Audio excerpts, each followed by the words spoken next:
Hello hello hello welcome তো কেনেকুৱা আছা মোৰ সিক্ৰেট সুপাৰষ্টাৰ সকল মোৰ সিক্ৰেট সুপাৰষ্টাৰ সকল ভাল আছে নাই ইয়েছ তোমালোকে আগৰ লেকচাৰসমূহ দেখিছা লেকচাৰ নম্বৰ 1 2 and 3 সেইখিনিত আমি বেসিক্স অফ মেথমেটিক্সৰ লেকচাৰ নম্বৰ 3 কৰিছিলো হা তিনিটা লেকচাৰ কৰিছিলো আজি আমি কৰিব যাম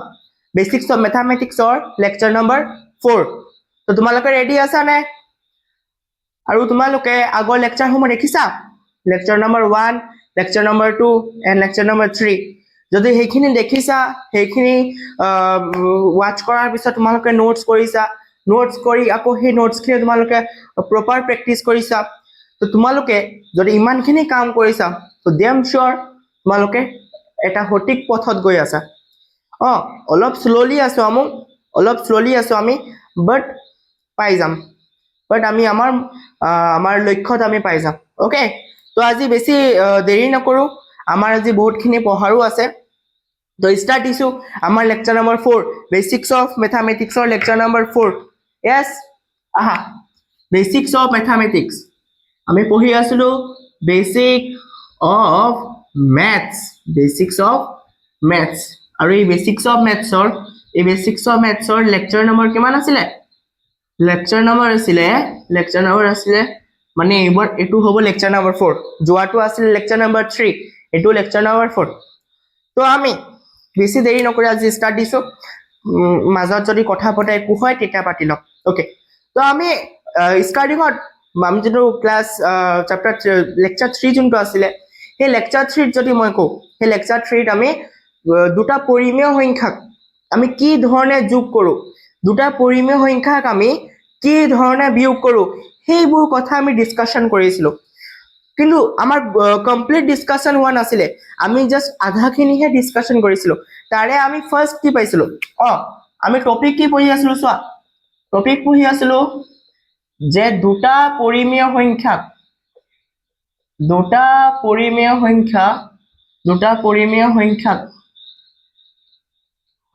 আমি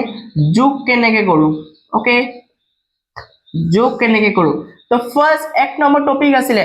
দুটা পৰিমেয় সংখ্যাক যোগ কৰাৰ এক নম্বৰ পয়েন্টটো আছিলে যদি সেই দুটা পৰিমেয় সংখ্যাৰ হৰবিলাক সেম হয় ইয়াত লিখি দিছো মই হৰবিলাক কি হয় হৰবিলাক আমাৰ সেম হয় সাপোজ এটা एग्जांपल দি দিছো 2/7 plus 4/7 2/7 plus 4/7 এতিয়া এই পৰিমেয় সংখ্যাটোক আমাক যোগ কৰিব লাগে এই দুটা পৰিমেয় সংখ্যা দেখিছা এটা আছে 2/7 আনটো আছে 4/7 এই 2/7 আৰু 4/7 এই দুটা পৰিমেয় সংখ্যাক আমি যোগ কৰিব লাগে তো আমি যোগ কেনেকৈ কৰিছিলো মনত আছে যদি সেম থাকে যদি হৰবিলাক সেম থাকে তেতিয়া আমি কি কৰিছিলো তেতিয়া আমি এই দুটাৰ যোনটো তলত আছে ইয়াত তলত আছে 7 ইয়াতো তলত আছে কিমান 7 তো 7 ৰ লখাগু আমি আৰু লব নালাগে এই তলত এনেকুৱা এটা ডেশ দিম বা এনেকুৱা এটা ডিভাইডৰ যোনটো মাৰ্ক থাকে এটো দিম এটো দিয়াৰ পিছত আমি এটা 7 তলত লৈ লম তাৰ পিছত আমি কি দেখিছিলো সেই 7 টো লোৱাৰ পিছত ভাবাচোন এটা চাবা দেই ইয়াত একো নাই বুলি ভাবা যদি একো নাই ওপৰত কি আছে 2 আছে প্লাস ইয়াতে একো নাই যদি ইয়াত কি আছে ওপৰত আছে 4 তো এতিয়া আমি তলৰটো আছে 7 ওপৰত 2 যোগ 4 কিমান 6 বাস এটোৰ আৰু কটাকটি না যায় তাৰ মানে আমাৰ আনসাৰটো ইয়াতে সমাপ্ত হৈ গল ইমানখিনি তোমালোকক বুজাইছিলো Suppose আৰু এটা एग्जांपल লিখি আছো ইয়াত b number suppose 7/13 plus 8/13 okay plus 8/13 এতিয়া চোৱা ইয়াতো আমি যদি তলৰ বিলাক লক্ষ্য কৰো তলৰ বিলাক মানে হৰবিলাক এই হৰবিলাক কি হৈ আছে হৰবিলাক হৈ আছে দাদা সেম যদি হৰবিলাক সেম হৈ থাকে তেতিয়া আমি কি কৰো এই দুয়োটা হৰৰ পৰা লখাগু হিচাপে এটা লৈ লও এতিয়া এটা লোৱাৰ পিছত আমি এটা চাম এইফালৰ যদি দেখো প্ৰথমটো যদি দেখো সেই প্ৰথমটো তলত ভাবি লোৱা একো নাই যদি একো নাই ওপৰত কি আছে ওপৰত আছে 7 প্লাস এতিয়া আকৌ এইফালে কি চাবা আকৌ এইফালে কি তলত 13 আছে আৰু এইফালে ওপৰত 8 আছে 13 টো লখাগু আহি গল তো ভাবাচোন তলত একো নাই যদি তলত একো না থাকে ওপৰত কি আছে ওপৰত আছে আমাৰ কি 8 আছে এতিয়া আমি যদি যোগ কৰো তলত 13 জেগা 13 আছে আৰু যদি হাতৰ লগত 8 যদি যোগ কৰো তেন্তে আমি দেখিব পাম কিমান 15 তাৰ মানে আমি দুটা পৰিমেয় সংখ্যা যোগ কৰো সেই যোগ কৰাৰ যিটো ফাৰ্স্ট নিয়মটো আছিলে যদি হৰবিলাক সেম হয় তেতিয়া আমি এনেকুৱা এটা ইজি প্ৰসেস ইউজ কৰো একেবাৰে সহজ নহয় নে সহজ হয় নে বাস আমাৰ আনসাৰটো ইয়াতে সমাপ্ত ওকে এতিয়া কথাটো হৈ গল যে যদি হৰবিলাক সেম থাকে তেতিয়াতো আমি এনেকুৱা মেথডত কৰিছো কিন্তু যদি হৰবিলাক সেম নহয় তেতিয়া আমি কি কৰিম তাৰ কাৰণে একো টেনচন লব নালাগে একেবাৰে সহজ পদ্ধতি দিম সেই পদ্ধতিটো এপ্লাই কৰিবা গোটেইখিনি কোৱেশ্চন আনসাৰ তোমালোকে প্ৰতিটো চেপ্টাৰত তোমালোকে এনেকুৱা যোগ কৰিব লাগিব প্ৰতিটো চেপ্টাৰত প্ৰায়ভাগ তো তেতিয়া সেইখিনি যাতে তোমালোকে একো প্ৰবলেম নহয় বা একো প্ৰবলেম ক্ৰিয়েট নকৰে সেইটো কাৰণে আমি এইবিলাকো শিকিব লাগিব যদি হৰবিলাক সেম নাথাকে তেতিয়া আমি কি ধৰণৰ যোগ বা বিয়োগ কৰো ওকে তো আহা আমি এতিয়া সেইটো টপিক শিকিম এইখিনি নোট কৰা বা আগৰ ক্লাছত ইমানখিনি কোৱেশ্চন বেলেগ আছিলে কিন্তু মেথড একে এতিয়া আমি 2 নম্বৰ প্ৰসেস শিকিম 2 নম্বৰ প্ৰসেস শিকিম দেই 2 নম্বৰ প্ৰসেস শিকিম 2 নম্বৰ প্ৰসেস যদি মই কও 2 নম্বৰ প্ৰসেস মানে হেতুৱে যদি হৰবিলাক নট সেম নহয় মানে একে নহয় তলৰবিলাক একে নহয় মানে বুজা নাই এটা উদাহৰণ দিয়কচোন আহা এক নম্বৰ সাপোজ মই কৈছো 13/7 প্লাস এটো প্লাস কৰিব লাগে সাপোজ 17 বাই সাপোজ 21 এৰে ওকে কি কৈছো মই এটো এটা পৰিমেয় সংখ্যা 13/7 এই 13/7 সংখ্যাটোক আমি যোগ কৰিব লাগে কাৰ লগত 17/21 ৰ লগত তো কেনেকুৱা যোগ কৰিম চোৱা ইয়াত যদি আমি দেখো ফাৰ্স্টত এনেকা এটা ড্যাশ দি দিবা তাৰ পিছত চাবাচোন এই প্ৰথমটোৰ তলত কি আছে প্ৰথমটোৰ তলত আছে 7 কমা দিবা আকৌ দ্বিতীয়টোৰ তলত কি আছে দ্বিতীয়টোৰ তলত আছে 21 এটো লিখা এতিয়া এই দুটাৰ আমি কি উলিয়াম এই দুটাৰ আমি লসাগু উলিয়াম কি উলিয়াম লসাগু এইবিলাক তোমালোকে ক্লাস 7 ৰ পৰাই কৰি আহিছা যে যদি দুটা পৰিমেয় সংখ্যাক যোগ কৰিব লাগে আৰু তলৰ হৰবিলাক যদি বেলেগ হয় তেতিয়া আমি ফাৰ্স্টত লসাগু লৈ লম তলৰ বিলাকৰ লসাগু লৈ লম 7 আৰু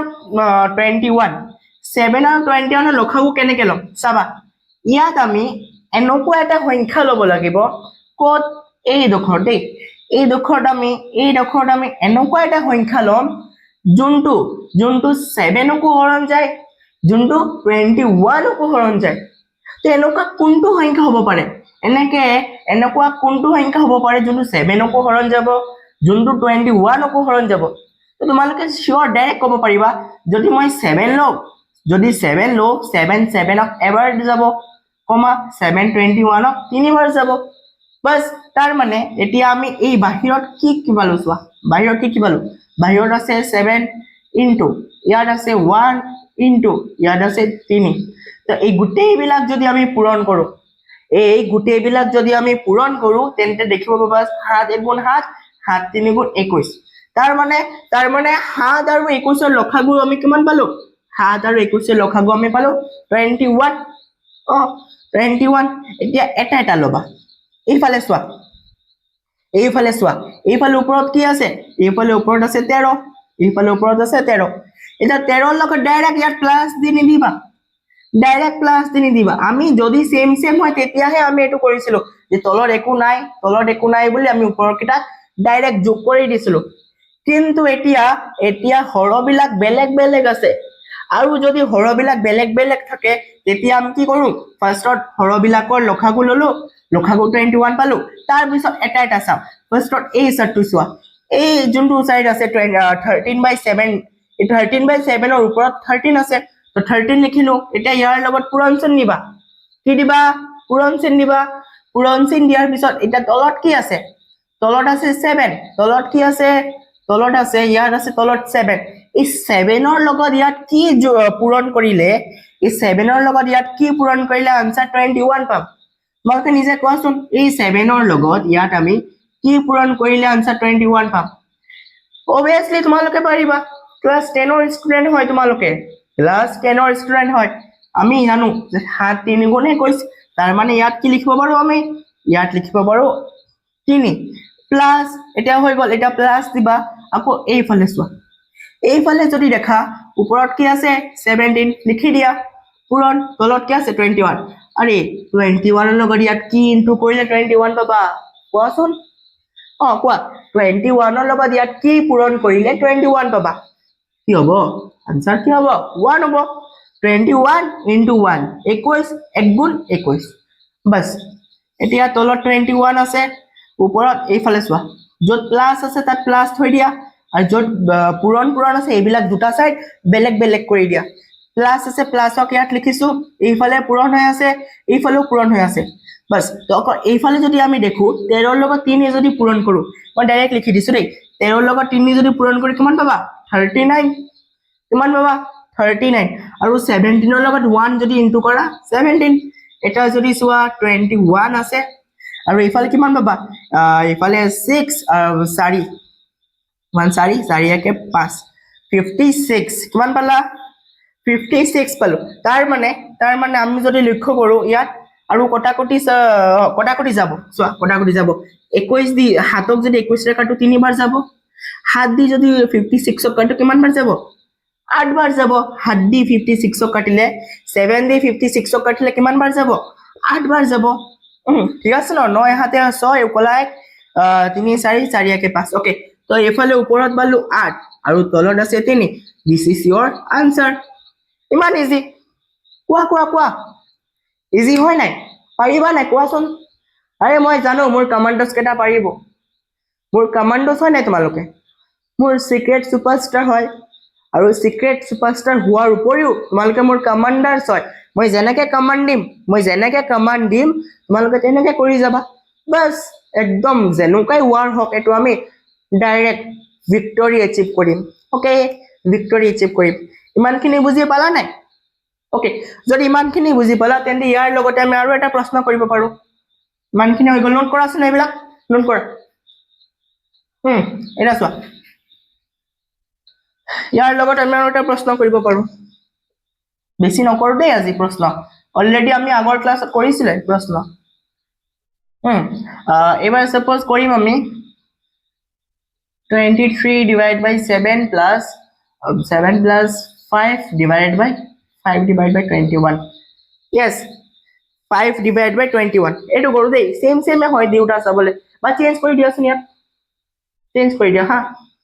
ইয়াত সাপোজ 8 আছে ইয়াত সাপোজ 48 আছে ভাবি লোৱা বাস এটা এই দুটা সংখ্যাক যোগ কৰিব লাগে এতিয়া এই দুটা সংখ্যাক আমি যোগ কৰিব লাগে কেনেকে যোগ কৰিম চোৱা কি কৈছিলো ফাৰ্ষ্টত এনেকে এটা ডেশ দিবা হা ডেশ দিয়াৰ পিছত আমি তলৰ বিলাক চাম চোৱাচোন তলৰ বিলাক মানে কি তলৰ বিলাক মানে হৈ গল কি হৰ আৰু হৰ দুটাৰ বেলেগ বেলেগ ইয়াত আছে 8 ইয়াত আছে 48 তাৰ মানে আমি লিখিব পাৰো হৰ বিলাক নট সেম হৰ বিলাক ইয়াত আমাৰ একে হোৱা নাই বা একে হৈ থকা নাই যদি একে নহয় আমি কি কৰো একদম ইজি মেথড ইয়াত 8 আছে 8 লিখিবা কমা 48 আছে 48 লিখিছো বাস এতিয়া আমি দুটা সংখ্যাৰ লখাগু ওলাব লাগিব দুটা সংখ্যা লখাগু চোৱাচোন 8 মানে যুগ্ম সংখ্যা গম পোৱা নাই আগৰ লেকচাৰত কৈছিলো আমি যুগ্ম সংখ্যা মানে যিবিলাক সংখ্যা 2 ৰে হৰণ যায় সেম একে 48 কি হয় 48 যুগ্ম সংখ্যা মানে যিবিলাক 2 ৰে হৰণ যায় বাস তাৰ মানে মই অলপ পিছত পঢ়াম দেই যুগ্ম সংখ্যা কোনবিলাক অযুগ্ম সংখ্যা কোনবিলাক তাৰ পিছত আমি মৌলিক সংখ্যাৰ বিষয় পঢ়িম আমি যৌগিক সংখ্যাৰ বিষয় পঢ়িম ওকে তাৰ পিছত আৰু এটা নতুন বস্তু পাম আমি ক্লাস 9 তো পাইছা তোমালোকে যদি কিছুমানে নাই পঢ়া তথাপিও কৈছো আমি ক্লাস 10 পাম তাৰ নাম সহমৌলিক সংখ্যা বুলি পাম ইংৰাজীত ইয়াত কো-প্ৰাইম বুলি কোৱা হয় ওকে কো-প্ৰাইম বুলি কোৱা হয় এটা চোৱা আমি এইফালে লক্ষ্য কৰো এই দুটা পা লখাগু লব লাগে দুটা সংখ্যা যেতিয়া যুগ্ম 2 ৰে হৰণ যাব 2 দি 8 কেইবাৰ যাব 4 বাৰ 2 দি 48 কেইবাৰ যাব চোৱা 2 দি 4 দুবাৰ যাব 2 দি 8 4 বাৰ যাব বাস এটা আকৌ দুটা যুগ্ম সংখ্যা আকৌ 2 দি যাব 2 দি 4 যাব কিমান বাৰ 2 দি 4 যাব দুবাৰ 2 দি 2 যাব এবাৰ আৰু 2 দি 4 যাব দুবাৰ আকৌ যুগ্ম সংখ্যা যুগ্ম বাস 2 দি 2 যাব এবাৰ 2 দি 12 যাব ছবাৰ তো আমি বাহিৰত কি সংখ্যা পালো চোৱা 2 2 2 মানে তিনিটা 2 ইনটু কৰি দিয়া তিনিটা 2 পূৰণ কৰি দিলা ইয়াত 1 ইয়াত 6 2 দুগুণ 4 4 দুগুণ 8 এইখিনি বস্তুবোৰ আমি 8 পালো ইনটু 1 ইনটু 6 6 আৰু এই দুটা যদি আমি পূৰণ কৰো আনসাৰ পাই যাম 48 8 গুণ কিমান 8 গুণ 48 নহয় জানো বাস এই দুটা সংখ্যাৰ লসাগু কি আহিলে 48 আহিলে 48 তো এতিয়া চোৱা এতিয়া এটা চাবা এই ওপৰত কি আছে ওপৰত আছে মানে 23 আৰু এই সংখ্যাটো হৈ গল 23/8 এই সংখ্যাটো 23/8 তাৰ মানে 23/8 ক এই দুটা লসাগুটো আমি 48 পালো এতিয়া এটা লিখিম ওপৰত কি আছে 23 আছে পূৰণ তলত কি আছে 8 এতিয়া আমি চাব লাগিব যে তলৰ বিলাক মানে কি হৰবিলাক সেম নাই যদি হৰবিলাক সেম নাথাকে তেতিয়া আমি কি কৰো যে চাও যে 8 ৰ লগত ইয়াত কি পূৰণ কৰিলে 48 পাম 8 ৰ লগত কি পূৰণ কৰিলে 48 পাম यस ইয়াত চাওচোন 8 ৰ লগত 6 পূৰণ কৰি 48 পাইছো তাৰ মানে এই দুখৰত আমি কি লিখি দিব পাৰো এই দুখৰত আমি লিখি দিব পাৰো 6 8 into 6 মানে 8 into 6 48 8 6 গুণ 48 ওকে তাৰ পিছত প্লাস আকৌ ওপৰত 5 আছে এইফালে যদি লক্ষ্য কৰা ওপৰত কি আছে ওপৰত আছে 5 into এতিয়া আকৌ 48 ক ইয়াত কিহেৰে পূৰণ কৰিলে 48 পাবা এই 48 ক ইয়াত কিহেৰে পূৰণ কৰিলে 48 পাবা মানকে কি বুলি কবা কোৱা 1 নহয় জানো 48 into 1 48 যেনেকৈ ইয়াত আছিলে কি ইয়াত আছিলে 21 into 1 21 বাস হৈ গল এতিয়া চোৱা তলত আছে 48 ওপৰত প্লাস আছে প্লাসৰ জায়গাত প্লাস থোৱা এইফালে বেলেগ পাৰ্ট তো 23 লগত যদি 6 ইনটু কৰো 23 লগত যদি 6 ইনটু কৰো 23 into 6 6 3 গুণ 18 অকলা 1 ওকে 2 6 গুণ 12 12 1 13 এইটো হ'ব 138 আৰু এইফালে 5 into 1 5 বাস 48 আৰু এইফালে যদি আমি প্লাস কৰো যদি প্লাস কৰি কিমান পাবা 143 পাবা it is your answer 143 okay yes ইমানখিনি বুজি পাইছা নাই ইমানখিনি বুজি পাইছা নে নাই পোৱা আজি অলপ টায়াৰ্ড হৈ আছো দেই গাটো ভাল লগা নাই জ্বৰ লাগি আছে কিন্তু ভাবিছিলো ক্লাস নকৰো বুলি কিন্তু তেনেকৈ হলে নহব ন মই প্ৰমিস দিছিলো যেতিয়া মোৰ কমান্ডোস কেইটাক প্ৰমিস দিছিলো মই হেদিনাই ডিসাইড কৰিছিলো যিমানে ঝড় তুফান আহক যিমানে বতাহ ধুমুহা আহক মই ক্লাস লৈ লম মই তেতিয়ালৈকে মই আখৰি দম তক মানে কৈছিলো না ষ্টাৰ্টিংত এইটো প্ৰমিসটো দিছিলো যে মই একদম শেষৰ মুহূৰ্তলৈকে থাকিম তোমালোকৰ লগত থাকিম বুলি কৈছো থাকিমে ওকে আহা এইখিনি নোট কৰা বুজি পাইছা ন এতিয়াতো আমাৰ লগত তোমালোকৰ লগত মানে মোৰ মানে আমাৰ মাজত কি হৈ গল ফ্ৰিকুৱেন্সি এটা সেট হৈ গল নাই হোৱা নেকি ফ্ৰিকুৱেন্সি সেট হৈ গল এতিয়া মামলা সেট এতিয়া আমি আমাৰ গাড়ীটো আমাৰ যোনটো গ্ৰাফ একদম হাই লেভেলত লৈ যাম ওকে এইখিনি নোট কৰাচোন এইখিনি নোট কৰিলে হৈ গল দেই আৰু এক্সট্ৰা তেনেকুৱা নাই এতিয়া আমি যোগৰ ক্ষেত্ৰত পঢ়িলো এতিয়া আমি বিয়োগৰ ক্ষেত্ৰত পঢ়িলে হৈ যাব বাস বিয়োগৰ ক্ষেত্ৰত পঢ়িলে হৈ যাব ক'ব গ'লে বিয়োগৰ ক্ষেত্ৰত একে মই যদি বিয়োগৰ ক্ষেত্ৰত কওঁ তাতো আমাৰ একে আছিল সাপোজ এক নম্বৰ আমি যদি কওঁ যে যদি হৰবিলাক যদি সেম হয় যদি হৰবিলাক সেম হয় তেতিয়া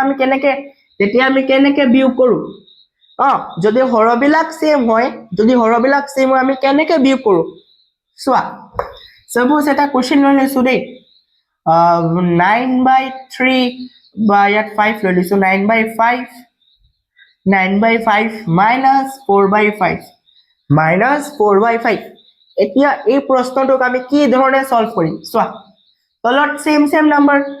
তলত সেম নাম্বাৰ আৰু মই কৈছিলো নাই যোগৰ ক্ষেত্ৰত যদি তলত সেম নাম্বাৰ হয় যদি তলত সেম হয় তেতিয়া সেই দুটাৰ পৰা যিকোনো এটা লসাগু আহি যায় যদি লসাগু আহি গল 5 এতিয়া এটা চোৱা এইফালে আছে 9/5 এই 9/5 ৰ মই কি কৈছিলো যদি সেম হয় তো ভাবা ইয়াত একো নাই যদি ইয়াত একো নাই ওপৰত কি আছে দাদা ওপৰত আছে 9 কিমান yes 9 আছে মাইনাস ইয়াত আকৌ 5 মানে ভাবা একো নাই যদি একো নাই ওপৰত কি আছে 4 এতিয়া তলতটো 5 আছে ওপৰত 9 ৰ পৰা 4 গলে ইয়াত প্লাস আছে ন প্লাসে মাইনাস মানে আমি গম পালো যে এই ওপৰৰ দুটা সংখ্যাক আমি বিয়োগ কৰিম এতিয়া বিয়োগ কাৰ লগত কৰো ডাঙৰটোৰ পৰা সৰুটো বিয়োগ কৰো বিয়োগ কাৰ পৰা কাৰ লগত কৰো ডাঙৰটোৰ পৰা সৰু তাৰ মানে ডাঙৰ কোনটো ডাঙৰ 9 সৰু কোনটো সৰু 4 তাৰ মানে 9 ৰ পৰা যদি 4 গুচি যায় কিমান 9 ৰ পৰা 4 গুচি গলে 5 আৰু 5 কেনসেল আনসাৰ হৈ যাব 1 ওকে সেম একে আৰু বিয়োগৰ ক্ষেত্ৰত মই নকওঁতে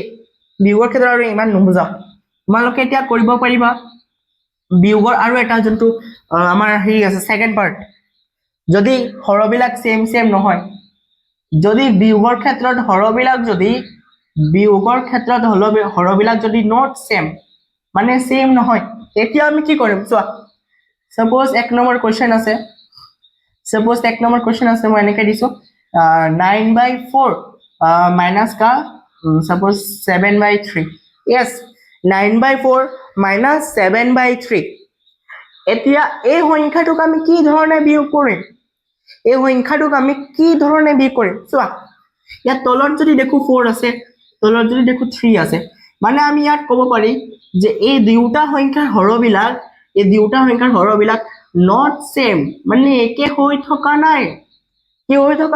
একে হৈ থকা নাই আৰু যদি একে যদি নহয় তেতিয়া আমি কি কৰো এই দুটা সংখ্যাৰ লসাগু লৈ লও 4 ইয়াত আছে কমা 3 ইয়াত লিখা বস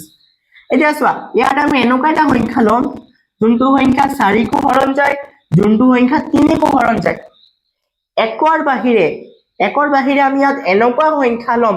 যোনটো সংখ্যা 4 কো হৰণ যায় আৰু যোনটো সংখ্যা আমাৰ 3 কো হৰণ যায় তুমি কোৱাচোন কি সংখ্যা হ'ব পাৰে কোৱা তাৰ মানে ইয়াত একো সংখ্যাই নাই yes একো সংখ্যাই নাই যোনটো সংখ্যা 4 কো হৰণ যায় 3 কো হৰণ যায় মানে দুটা সংখ্যা হৰণ যোৱা একো সংখ্যা নাই তাৰ মানে একবাৰ 4 লিখিম 4 এবাৰ যাব কমা 4 3 ত না যায় 3 এৰ জায়গা 3 আৰু 3 লবা ইয়াত 1 পাই গলা কমা 3 1 গুণ 3 এটা বাহিৰৰ কিটা যদি পূৰণ কৰো আমি পূৰণ কৰো 4 * 3 4 * 3 * 1 आंसर पाबा 12 কিমান পাবা 12 তেতিয়া 12 যদি পোৱা তো 12 লিখি দিলু এটা 12 লিখাৰ পিছত এটা চাবা ই ফাৰ্স্টত কি আছে 9/4 যদি আছে এই 9/4 ৰ ওপৰত কি আছে 4 আছে যদি হৰবিলাক সেম আছে যেতিয়া হৰবিলাক সেম আছিলে মনত পেলোৱা যেতিয়া হৰবিলাক সেম আছিলে তেতিয়া আমি এইবিলাক কি কৰো এইবিলাক আমি লুকাই দিও বাস কিন্তু এতিয়া হৰবিলাক সেম নাই তাৰ মানে আমি এইবিলাক এড কৰিব লাগিব মানে ইনটু কৰিব লাগিব 9 লিখিছা পূৰণ সেম একে যোগৰ নিচিনা দেই 9 লিখিছা ইনটু 4 ৰ লগত ইয়াত কি পূৰণ কৰিলে 12 obviously 4 ৰ লগত 3 ইনটু কৰিলে 12 তো 4 * 3 12 মাইনাস আছে মাইনাস দিয়া ওপৰত আছে 7 ইনটু আকৌ 3 ৰ লগত ইয়াত কি পূৰণ কৰিলে 12 পাবা 3 ৰ লগত ইয়াত 4 3 ৰ লগত ইয়াত কি ইনটু কৰিম 4 ইনটু কৰিম এতিয়া 12 পাম বাস 9 3 গুণ কিমান 9 3 গুণ 27 মাইনাস কিমান 9 3 গুণ যদি 27 হয় আৰু এফালে আছে 7 4 গুণ 28 আৰু তলত কি আছে তলত আছে 12 তলতটো 12 থাকিব এতিয়া 27 আৰু 28 এই 27 ৰ আগত আছে যোগ এই 28 ৰ আগত আছে বিয়োগ মানে প্লাস আৰু মাইনাস যদি আমি প্লাস আৰু মাইনাস কৰো কি পাম প্লাসে মাইনাসে মাইনাস তাৰ মানে আমি গম পাই গলো যে এই দুটা সংখ্যাক আমি কি কৰিম এই দুটা সংখ্যাক দাদা আমি মাইনাস কৰিম আৰু মাইনাস কাৰ পৰা কাৰ কৰো মাইনাস আমি কিহৰ পৰা কাক মানে কাৰ পৰা কাক মাইনাস কৰো obviously আমি ডাঙৰটোৰ পৰা সৰুটো মাইনাস কৰিম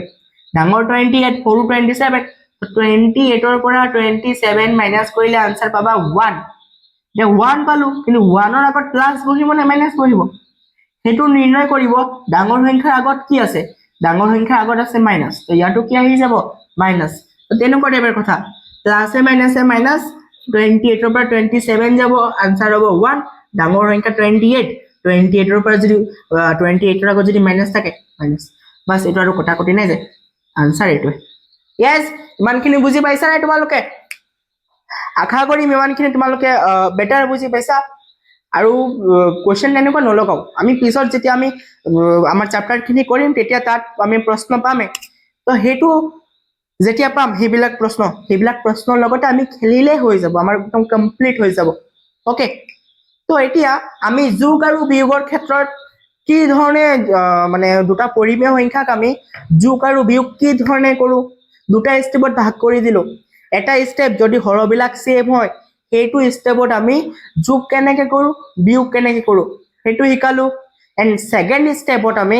যদি হৰবিলাক সেম নহয় তেতিয়া আমি কেনেকে যোগ বা বিয়োগ কৰিম সেইটো আমি এতিয়া ডিসকাশন কৰিলো এতিয়া যোগ হৈ গল বিয়োগ হৈ গল এতিয়া আমি শিকিম যে দুটা পৰিমেয় সংখ্যাক আমি পূৰণ কেনেকে কৰিম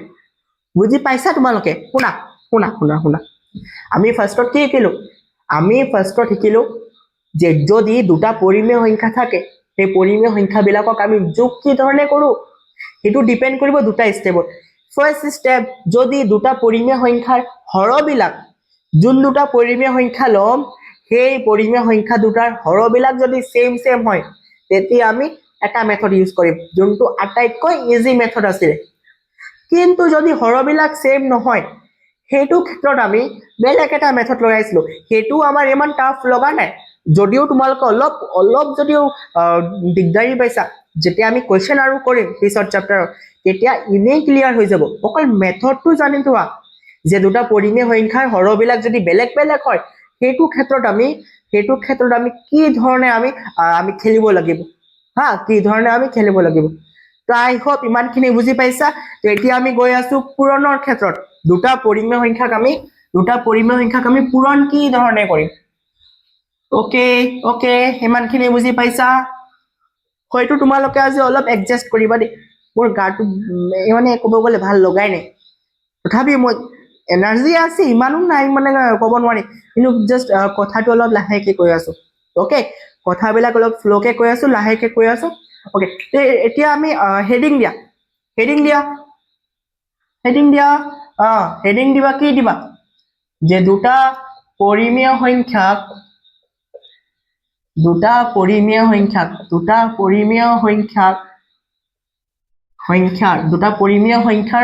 পূৰণ এনেকে হেডিং দিলে গম পাই যাবা yes দিয়া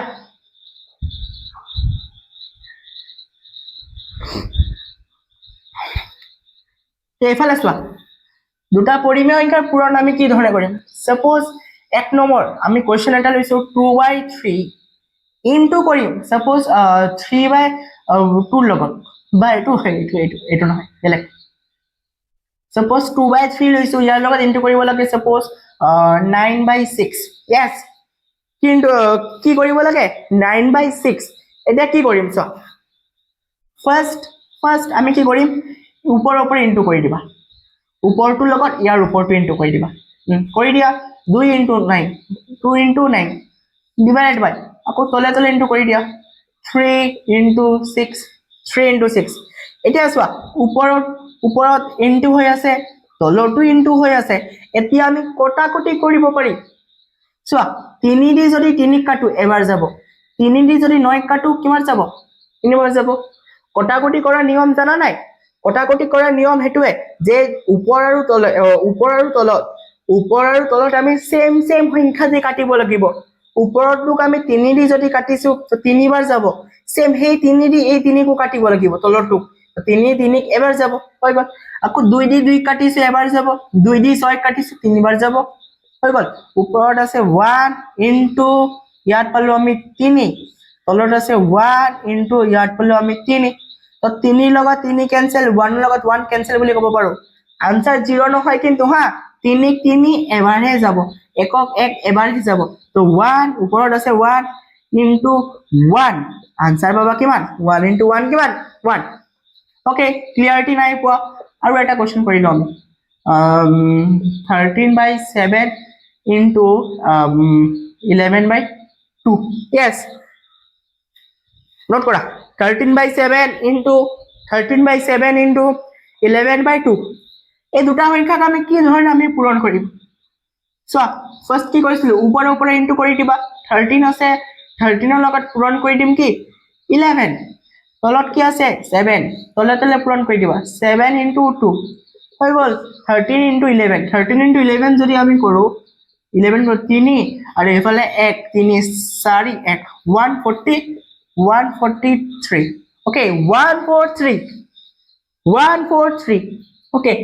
7 into 2 7 into 2 কিমান 14 7 into 2 14 bas it is our answer suppose 3 number আৰু এটা কোৱেশ্চন দি দিও দেই এনেকুৱা suppose তোমালোকক কি দিম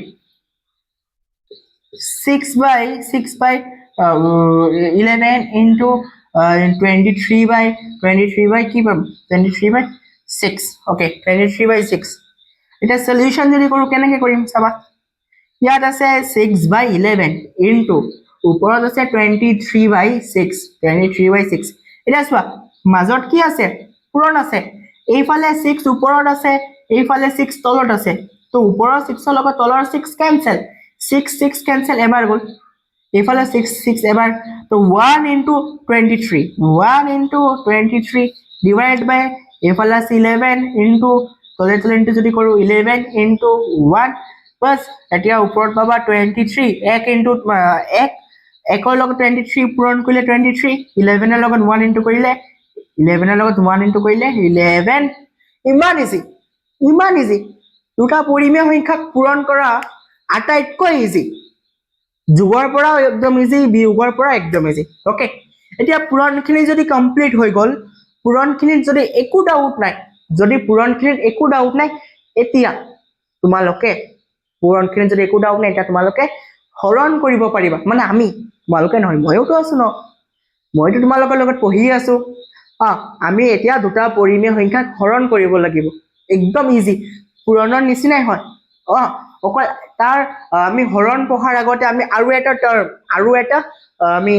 বস্তু পঢ়িব লাগিব ওকে এইখিনি নোট কৰা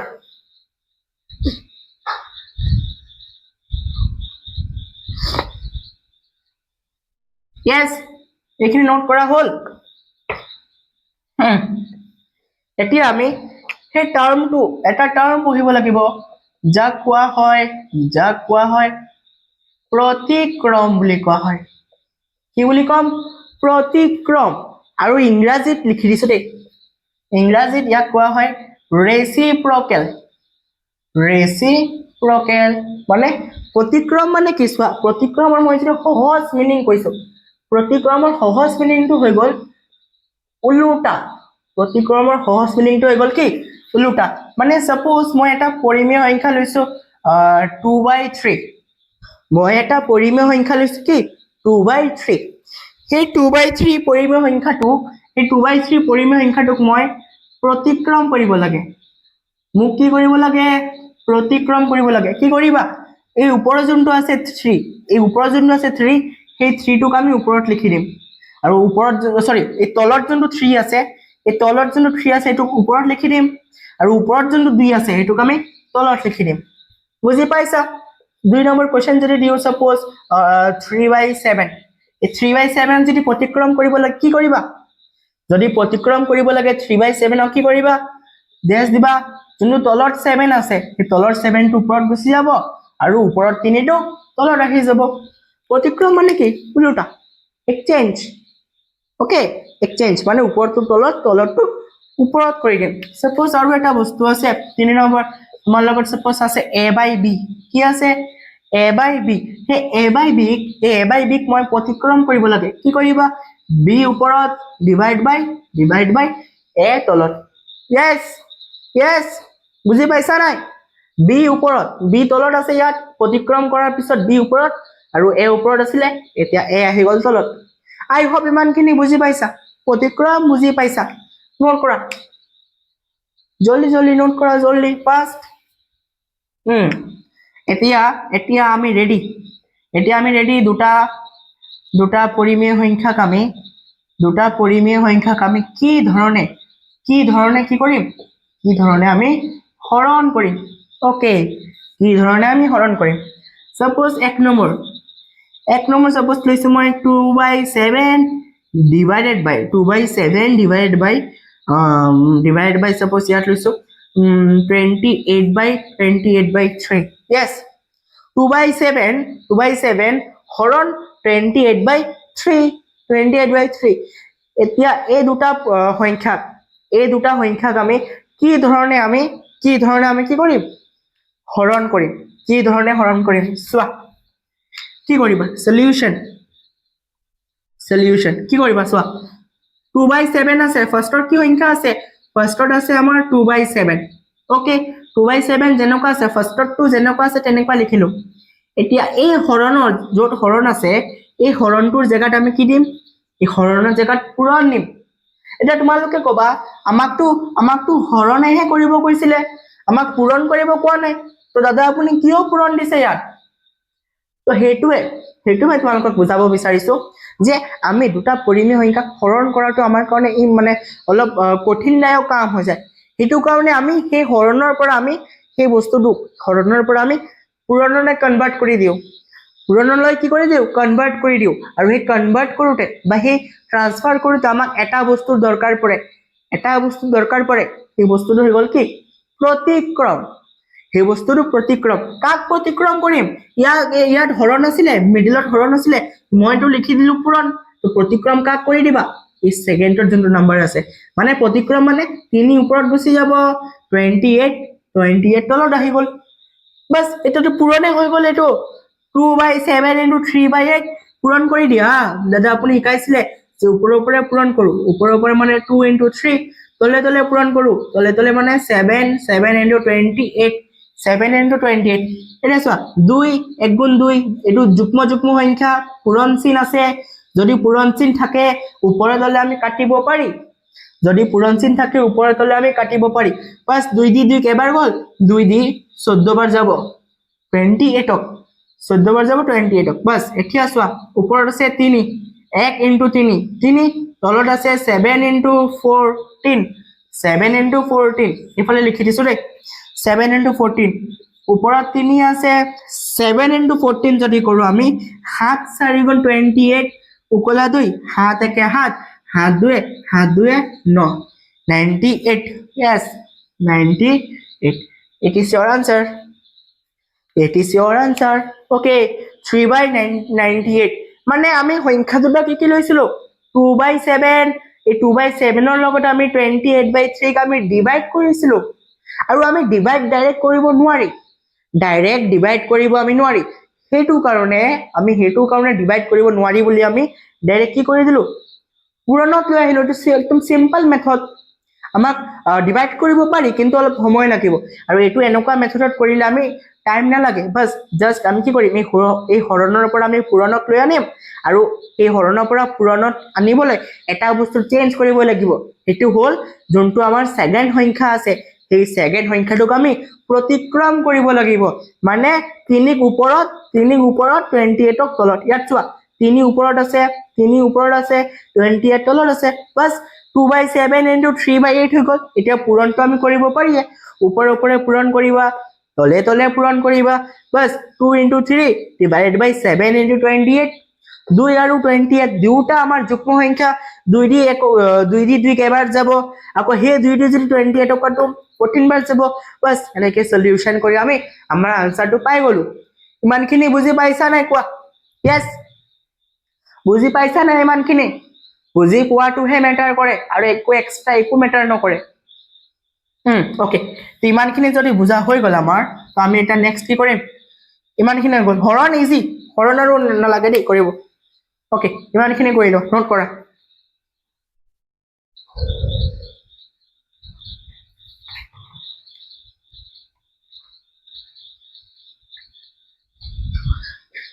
ওকে এতিয়া চোৱা এতিয়া আমি নিউ টপিক পঢ়িম বহুত হৈ গ'ল আমাৰ এই পৰিমেয় সংখ্যাৰ যোগ বিয়োগ পূৰণ হৰণ এতিয়া আমি নতুন এটা আমি টপিক পঢ়িব গৈ আছো আৰু এইটো টপিক তোমালোকৰ ইমানেই ইজি লাগিব চাবা যাক কোৱা হয় দশমিক বিস্তৃত ওকে দশমিক বিস্তৃত মানে কি চোৱা দশমিক বিস্তৃত মানে কি চোৱা এই দশমিক বিস্তৃতক মই আগতে বুজাই দিছো ইয়াক আমি তিনিটা ভাগত ভগাব পাৰি এটা ভাগত তিনিটা ভাগত ভগাব পাৰি এক নম্বৰ ভাগ যাক কোৱা হয় পৰিসমাপ্ত বুলি কোৱা হয় কি কোৱা হয় পৰিসমাপ্ত ওকে পৰিসমাপ্ত বুলি কোৱা হয় দুই নম্বৰক আমি কম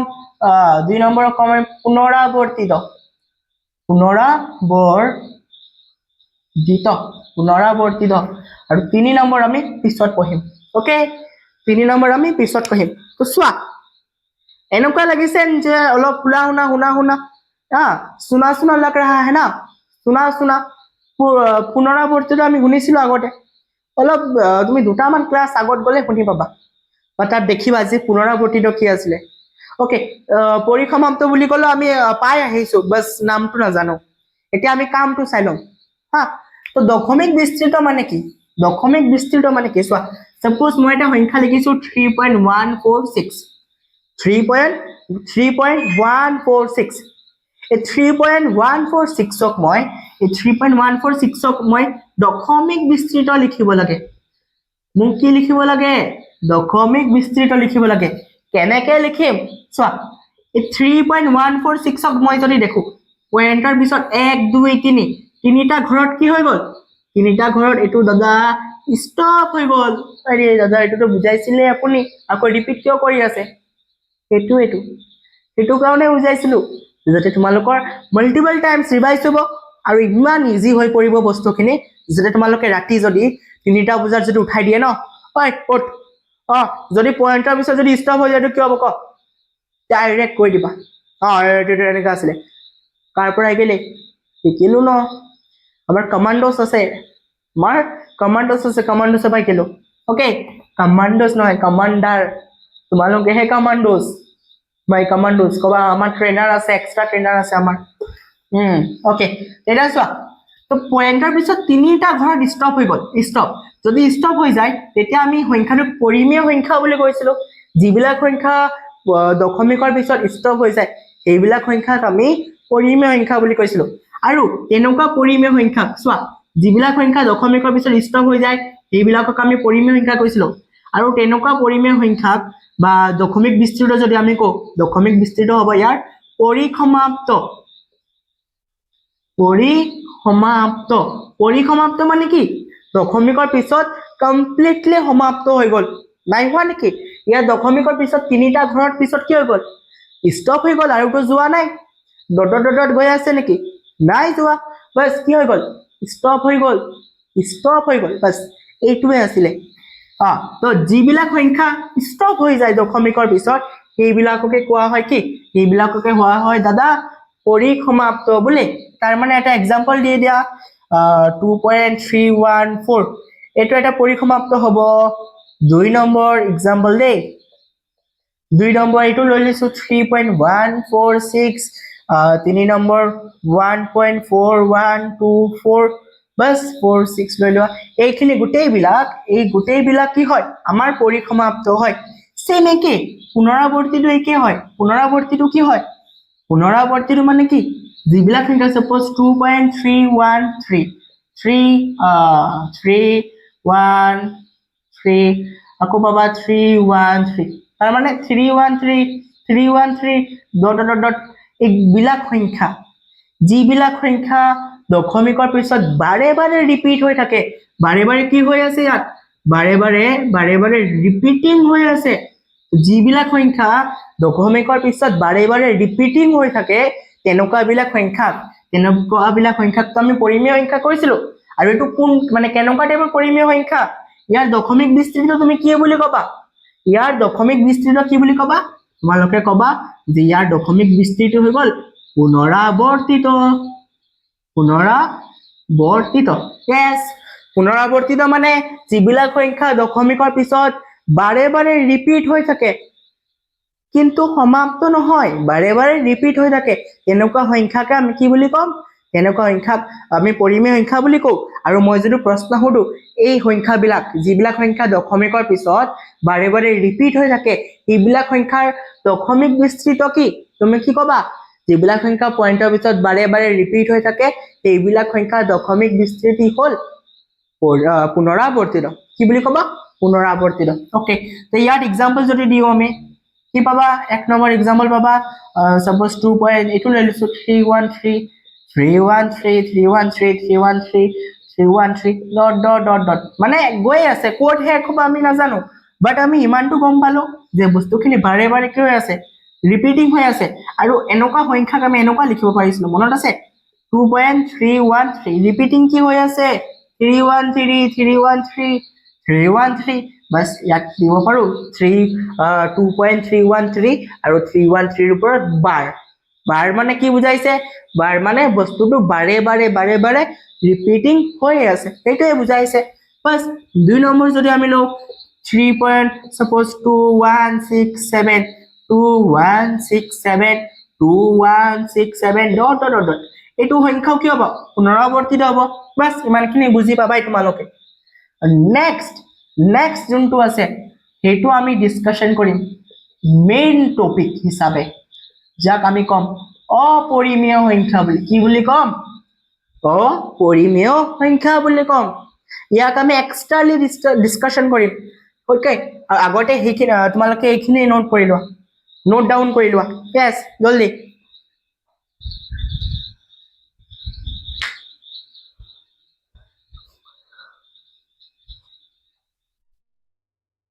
ওকে, ইমানখিনি হৈ গ'ল। এতিয়া আমি দশমিক বিস্তৃতিৰ আন এখন পাৰ্ট বা আন এখন আমি অংশ পঢ়িবলৈ গৈ আছো, যাক আমি ক'ম অপৰিমেয় সংখ্যা বুলি। চোৱা, এইখিনি নোট হৈ গ'ল, এইখিনি পাৰিবাই তোমালোকে। মই সিমানটো মোৰ কমাণ্ডোজ কেইটা সিমানটো মই ৰেডি কৰি থৈছো। এই 3-4টা ক্লাছত সিমানটো মই ৰেডি কৰি থৈছো যে মোৰ কমাণ্ডোজ কেইটা এনেকুৱা পাৰিব। আৰু অকল এইবিলাক নহয়, গোটেইবিলাক মেট্ৰিকত যিমানবিলাক কুৱেশ্যন কাটে এই গোটেইবিলাক কুৱেশ্যনে মোৰ কমাণ্ডোছে এটেক কৰিব পাৰিব লাগিব। ওকে, মই তেনেকুৱা বনাই দিম তোমালোকক, প্ৰমিছ দিছিলো নাই? আৰু মই প্ৰমিছ মতে কাম কৰো কিন্তু। ওকে, আহা এতিয়া আমি অপৰিমেয় সংখ্যাৰ বিষয়ে পঢ়িম। অপৰিমেয় সংখ্যাৰ বিষয়ে পঢ়িম। নোট দিয়া চবে হেডিং দিয়া অপৰিমেয় সংখ্যা।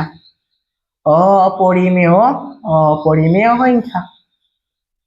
ওকে, অপৰিমেয় সংখ্যা। চোৱা, এই গোটেইবিলাক মই মোহাই দিছো দেই, পেজখন দেখিবলৈ ভাল লাগিব বৰ্ডটো। অপৰিমেয় সংখ্যাৰ বিষয়ে এটা নোট কৰিম আমি। তো অপৰিমেয় সংখ্যা বুলি যদি মই কওঁ বেসিক্যালি কি হয়? চোৱা, আমি দশমিক বিস্তৃতি 3 প্ৰকাৰৰ পালো। ফাৰ্স্ট আছিলে পৰিসমাপ্ত মানে যিবিলাক সংখ্যা দশমিকৰ পিছত কি হৈ যায়? ষ্টপ হৈ যায়, কেইটামান ঘৰ গৈ ষ্টপ হৈ যায়। নেক্সট আছিলে পুনৰাবৰ্তিত, যিবিলাক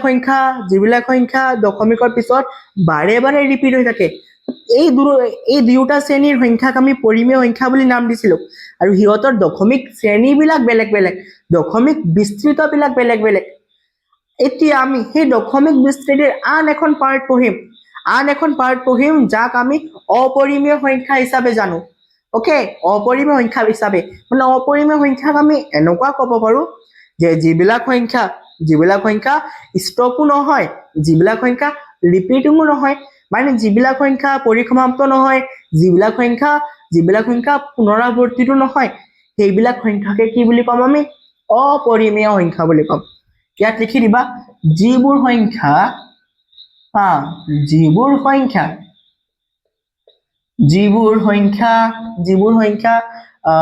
পুনৰাবৰ্তিত নহয়,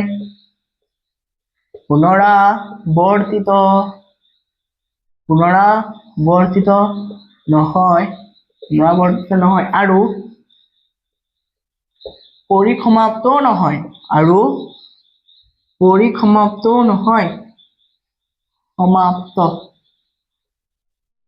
পৰিসমাপ্তও নহয়, তেনে সংখ্যাকে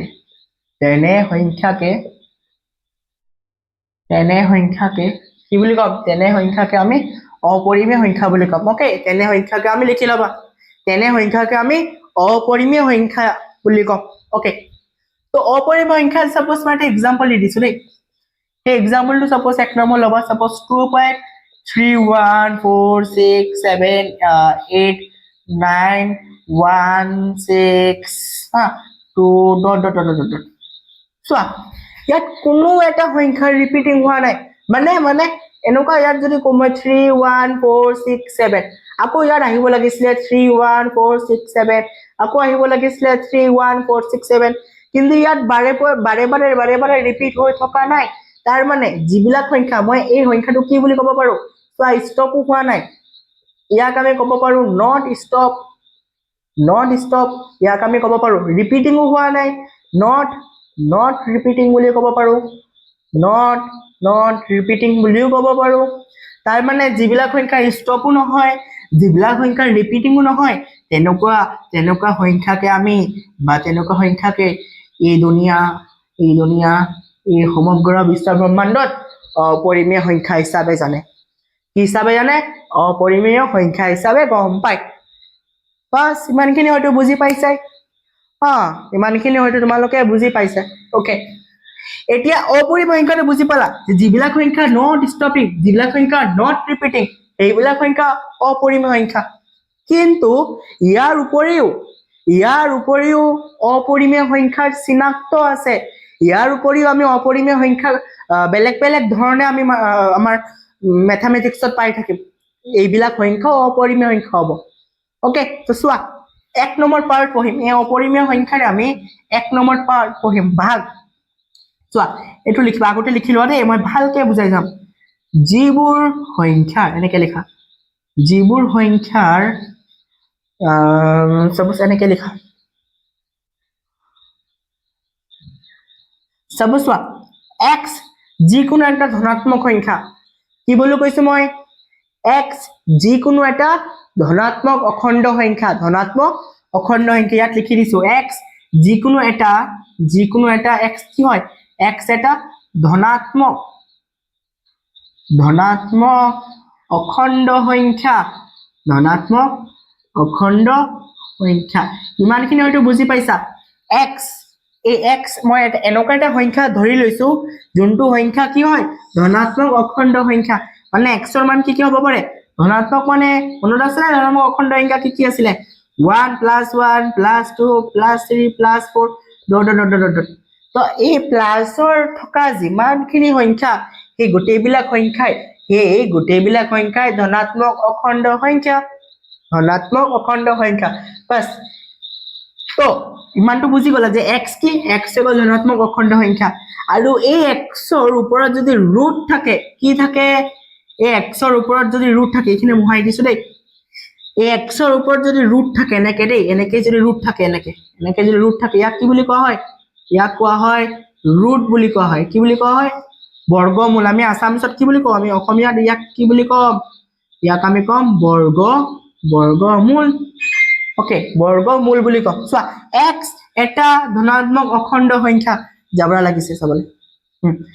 x এটা ধনাত্মক অখণ্ড সংখ্যা আৰু সেই x ৰ ওপৰত যদি এনেকে ৰুট থাকে বা বৰ্গমূল থাকে য'ত লিখিবা য'ত x এটা পূৰ্ণ বৰ্গ সংখ্যা নহয় চোৱা জাস্ট বুজি যোৱা অলপ 5 মিনিটৰ কাৰণে ওয়েট কৰা 5 মিনিটৰ কাৰণে ওয়েট কৰা মই বুজিছো ভিডিওটো বেছি লম্বা হৈ গৈছে দেই কিন্তু 5 মিনিট ওয়েট কৰা এইটো টপিক যদি নুবুজা তুমি আগত তোমাৰ বহুত প্ৰবলেম হ'ব সেইটো কাৰণে এইটো তোমাৰ বহুত ইম্পৰ্টেন্ট যে টপিক তুমি বুজিব লাগিব চোৱা কি কৈছো মই x এটা ধনাত্মক অখণ্ড সংখ্যা এই যোনটো x আছিলে x ৰ মান এটা ধনাত্মক অখণ্ড সংখ্যা য'ত x এটা পূৰ্ণ বৰ্গ সংখ্যা নহয় মানে পূৰ্ণ বৰ্গ সংখ্যা নো কি দাদা কোৱাচোন পূৰ্ণ বৰ্গ সংখ্যা নো কি কোৱা চোৱা x এটা পূৰ্ণ বৰ্গ সংখ্যা বুলি কৈছো যিবিলাক বস্তু অলপ টাফ হয় সেইবিলাক বস্তু বুজিবলৈ অলপ সময় লাগে যেতিয়া বুজি লবা এইবিলাক হৈছে একদম ডিপলি ম্যাথমেটিক্স একদম ডিপলি হুমাই পৰিব লাগিব এতিয়া আগতে যিমানখিনি পঢ়িছিলো সব ওপৰৰ ওপৰি এতিয়া ডিপ হুমাইছো লাহে লাহে ডিপ হুমাই থাকিম তো ইয়াত ফলো দিব লাগিব চোৱা পূৰ্ণবৰ্গ সংখ্যাৰ বিষয়ে আগতে বুজাই দিছো দেই ইয়াতে লিখাই দিছো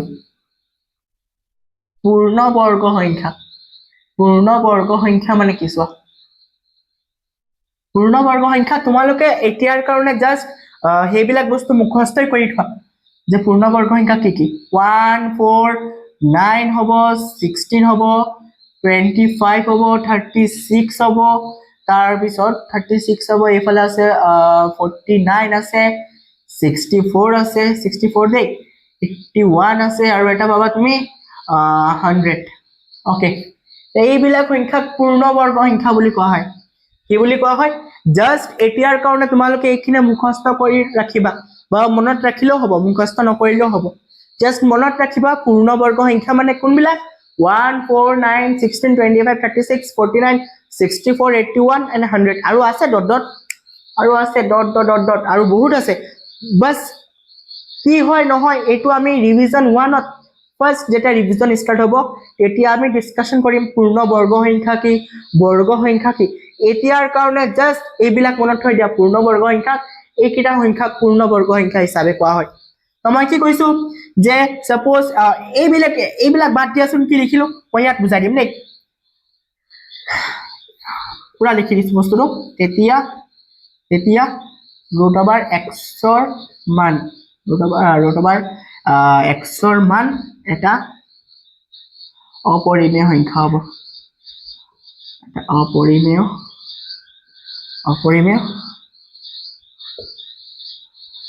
সংখ্যা হ'ব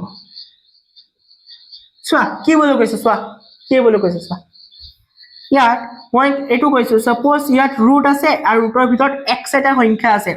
আৰু এই x টো এটা ধনাত্মক এটা পজিটিভ নাম্বাৰ বুলি কৈছে এটা পজিটিভ নাম্বাৰ বুলি কৈছে আৰু এটো এনেকুৱা এটা পজিটিভ নাম্বাৰ যদি এটো এনেকুৱা এটা পজিটিভ নাম্বাৰ যোনটো পূৰ্ণবৰ্গ সংখ্যা নহয় যোনটো কি নহয় পূৰ্ণবৰ্গ সংখ্যা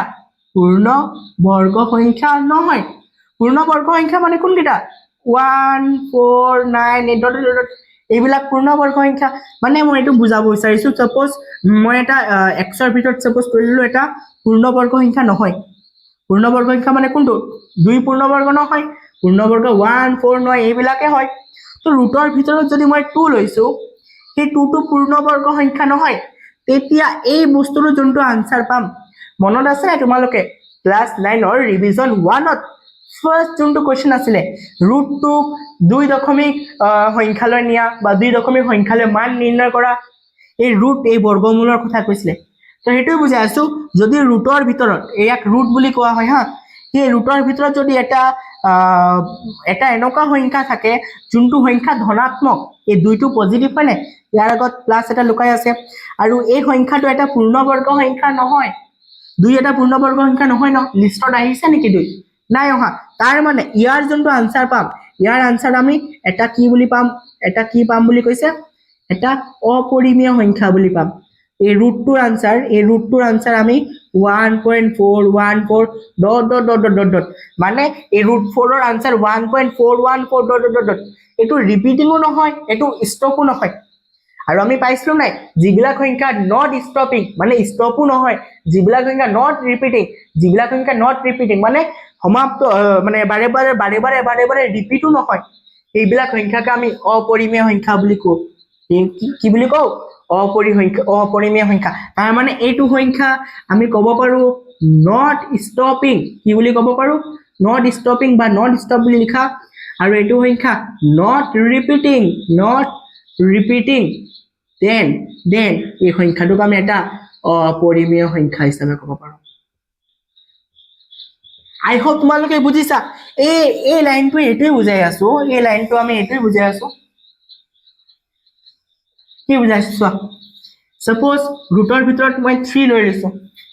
ৰুটৰ ভিতৰত 3 লৈছো 3 টো এটা ধনাত্মক অখণ্ড সংখ্যা নহয় না এটো পজিটিভ অখণ্ড সংখ্যা তাৰ পিছত যোনটো সংখ্যা ললো সেই সংখ্যাটো এটা পূৰ্ণবৰ্গ সংখ্যা নহয় এই 3 টো পূৰ্ণবৰ্গ সংখ্যা হয় লিষ্টত আহিছে নেকি নাই অহা তাৰ মানে 3 টো পূৰ্ণবৰ্গ সংখ্যা নহয় যদি 3 পূৰ্ণবৰ্গ সংখ্যা নহয় তাৰ মানে এই গোটেই আনসাৰ যিমান পাম এই গোটেই বৰ্গমূলটোৰ যোনটো আনসাৰ পাম এই আনসাৰটো এটা কি সংখ্যা পাম এই আনসাৰটো এটা অপৰিমেয় সংখ্যা পাম অপৰিমেয় সংখ্যা পাম ওকে সাপোজ মই আৰু এটা সংখ্যা লিখিছো সাপোজ √13 এই √13 চোৱা আমি ৰুটৰ ভিতৰত এনেকুৱা এটা সংখ্যা লৈছো যোনটো ধনাত্মক সংখ্যা মানে পজিটিভ ধনাত্মক সংখ্যা নহয় জানো এটো এটা ধনাত্মক অখণ্ড সংখ্যা নহয় হয় বাস আৰু 13 টো এটা পূৰ্ণবৰ্গ সংখ্যা নহয় এই পূৰ্ণবৰ্গ সংখ্যা এইবিলাক পূৰ্ণবৰ্গ সংখ্যা নহয় তো যদি পূৰ্ণবৰ্গ সংখ্যা নহয় আৰু এটো যদি এটা পজিটিভ হয় তাৰ মানে ইয়াৰ যোনটো আনসাৰ পাম এই আনসাৰটো এটা কি সংখ্যা পাম অপৰিমেয় সংখ্যা এটা ইয়াৰ লগতে আৰু এটা সংখ্যা সাপোজ 17 এটা ধনাত্মক অখণ্ড সংখ্যা আৰু সেই ধনাত্মক অখণ্ড সংখ্যা যোনটো ললো এটো এটা পূৰ্ণবৰ্গ সংখ্যা নহয় 17 পূৰ্ণবৰ্গ সংখ্যা নহয় 17 হয় নেকি আছে নেকি লিষ্টত 16 আছে 25 আছে 17 নাই তাৰ মানে 17 যদি নাথাকে তাৰ মানে ইয়াৰ যোনটো আনসাৰ পাম এই আনসাৰটো আমি কি পাম অপৰিমেয় সংখ্যা হিচাপে পাম তাৰ মানে আই হোপ এই যোনটো নোট লিখাইছো এই নোটটো তোমালোকে মূৰত মাই থবা যে ৰুটৰ ভিতৰত যদি কোনো এটা সংখ্যা থাকে সেই সংখ্যাটো এক নম্বৰ কথা পজিটিভ হ'ব লাগিব ইয়াত পজিটিভ ইয়াতো পজিটিভ তাৰ ওপৰত সেই সংখ্যাটো এটা পূৰ্ণবৰ্গ সংখ্যা হ'ব নালাগিব মানে সেই সংখ্যাটো পূৰ্ণবৰ্গ সংখ্যা হ'ব নালাগিব যদি পূৰ্ণবৰ্গ সংখ্যা নহয় তেন্তে তাৰ আনসাৰ যিমান পাম এই আনসাৰটো এটা আমি কি পাম এটা আমি অপৰিমেয় সংখ্যা হিচাপে পাম সেম ইয়াতো পূৰ্ণবৰ্গ সংখ্যা নহয় 3 তাৰ মানে অপৰিমেয় সংখ্যা ইয়াতো অপৰিমেয় সংখ্যা পূৰ্ণবৰ্গ সংখ্যা 17 নহয় ইয়াতো তোমালোকে অপৰিমেয় সংখ্যা হিচাপে পাবা এইখিনি নোট কৰাচোন এইখিনি নোট কৰা জলদি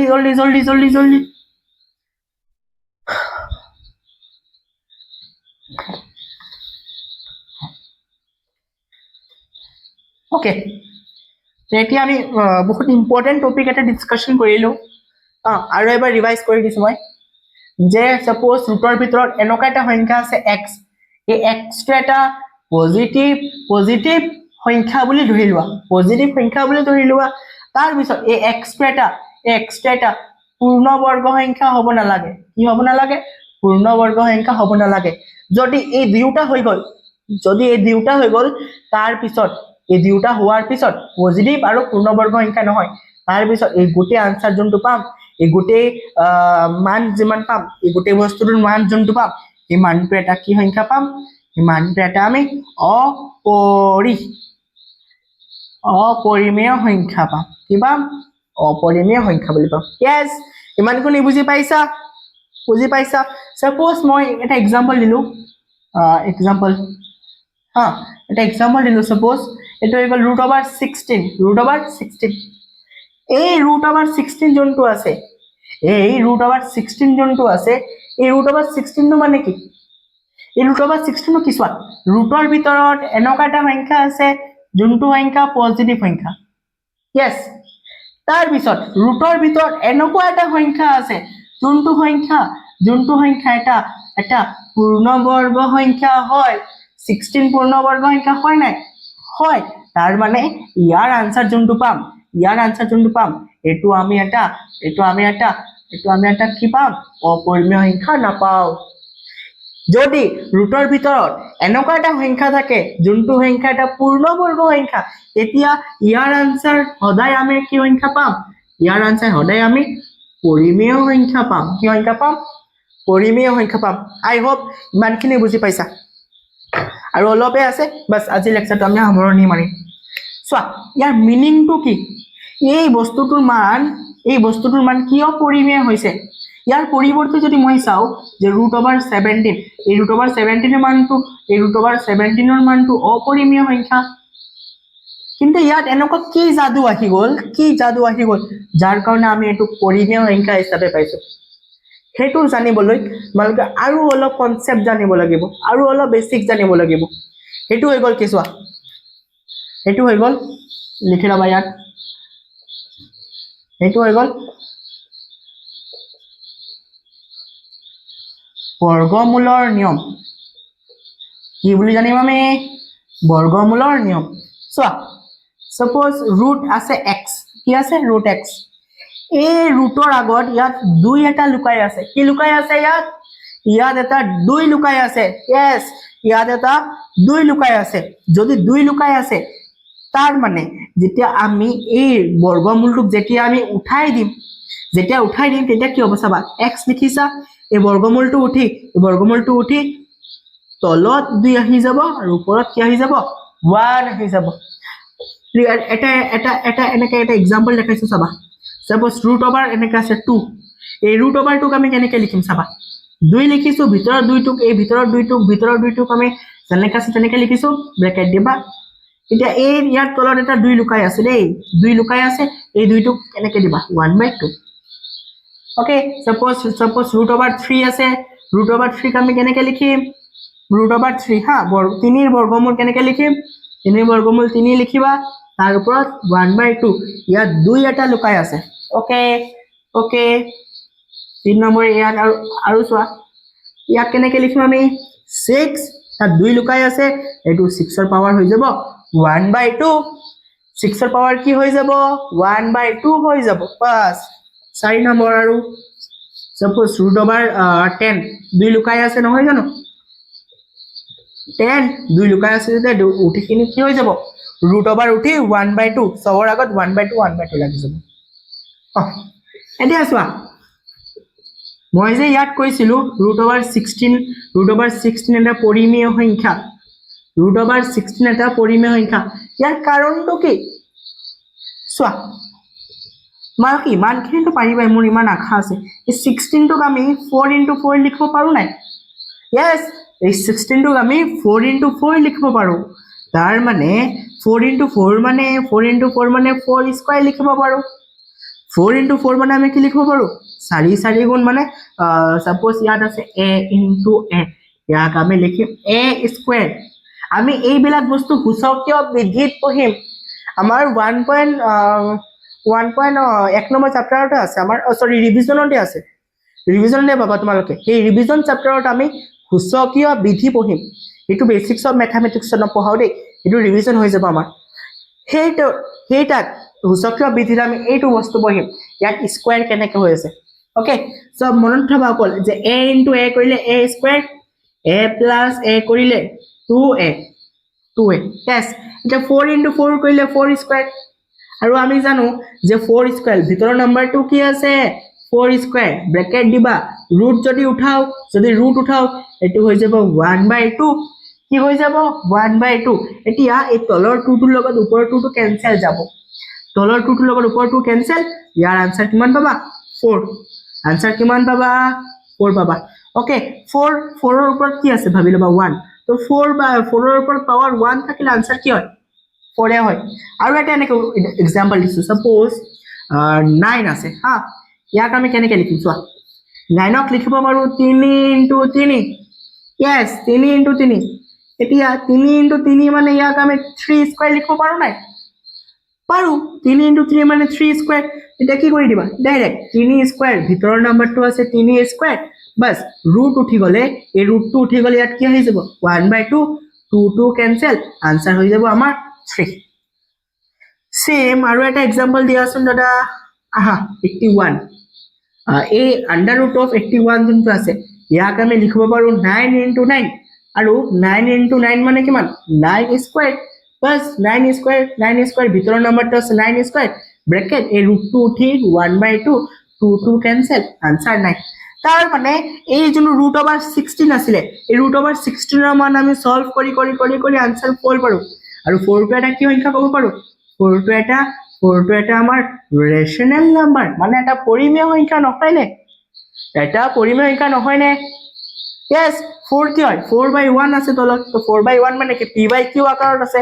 যত p is not equals to 0 same ইয়াত সোৱা ৰুট ওভাৰ 9 সলভ কৰি আমি কিমান পালো 3 তো 3 টো এটা কি সংখ্যা হ'ব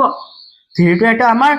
ৰেশনাল নাম্বাৰ হ'ব একেদৰে ৰুট ওভাৰ 81 এই ৰুট ওভাৰ 81 ৰ মান আমি পালো 9 9 এটা কি সংখ্যা হ'ব ৰেশনাল নাম্বাৰ হ'ব yes বুজি পাইছা নাই নোট কৰা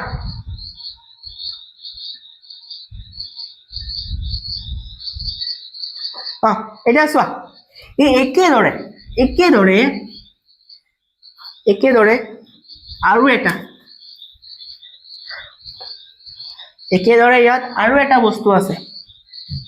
2 নম্বৰ আমি কইলো 2 নম্বৰ হা আৰু এটা বস্তু আছে সাপোজ এটো চোৱা x আছে আৰু x টো আছে আমাৰ আগৰটো আছিল বৰ্গমূল চোৱা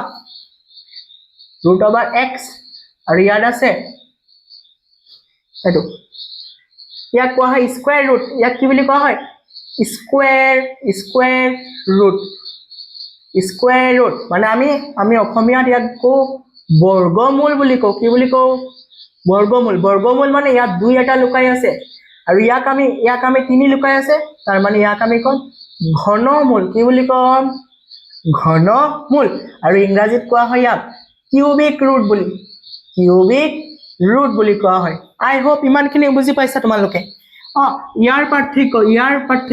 পাৰ্থক্য কি এটো হৈ গল স্কয়াৰ ৰুটক আমি এটো নেনেখাও দুইটো নেনেখাও কিন্তু কিউবিক ৰুটত আমি 3 টো দেখাব লাগিবই ইট ইজ মানে এটো ইম্পৰ্টেন্ট হয় বুজি পাইছা এটো আমি দেখাব লাগিবই ওকে এটা চোৱা নোট এটো লিখিবা এটো নোট নম্বৰ 2 যদি x আমাৰ ঘনমূলৰ ভিতৰত আছে যত x এটা পজিটিভ সংখ্যা আৰু x2 এটা পূৰ্ণ ঘন সংখ্যা নহয় চোৱা 1 নম্বৰ নোটত কি লিখিছিলো মই সাপোজ √x আছে এই √x2 এটা ধনাত্মক সংখ্যা হ'ব লাগিব ধনাত্মক পজিটিভ মানে ধনাত্মক অখণ্ড সংখ্যা হ'ব লাগিব তাৰ পিছত কৈছিলো x2 এটা পূৰ্ণ বৰ্গ সংখ্যা হ'ব নালাগিব তো যদি ইমানখিনি হৈ গল তাৰ পিছত যোনটো আনসাৰ পাম সেই আনসাৰটো এটা আমাক কি দিব দিব অপৰিমেয় সংখ্যা সেম একে ধৰণে ইয়াৰ ক্ষেত্ৰটো ভিতৰ x টো যদি এটা যদি ধনাত্মক অখণ্ড সংখ্যা হয় আৰু যোনটো x আছে সেই x টো পূৰ্ণ ঘন সংখ্যা নহয় কি নহয় পূৰ্ণ ঘন সংখ্যা চোৱা এইবিলাক আছিল পূৰ্ণ বৰ্গ সংখ্যা 1 4 9 16 এইবিলাক আছিল পূৰ্ণ বৰ্গ সংখ্যা এতিয়া মই যদি পূৰ্ণ ইয়াতে লিখাই দিছো দেই পূৰ্ণ ঘন সংখ্যাৰ বিষয়ে যদি মই কও পূৰ্ণ ঘন সংখ্যাৰ বিষয়ে যদি মই কও নোট লিখি থবা অকল ইমানখিনি বুজি লবা যে পূৰ্ণ ঘন সংখ্যা কোনবিলাক গোটেইবিলাক আমি ৰিভিজন 2 ত ডিসকাশন কৰিম ঘন আৰু ঘনমূল বুলি আমাৰ ৰিভিজন 2 আছে তাত ডিসকাশন কৰিম আমি যে পূৰ্ণ ঘন সংখ্যা মানে কিয় হৈছে এইবিলাক ওকে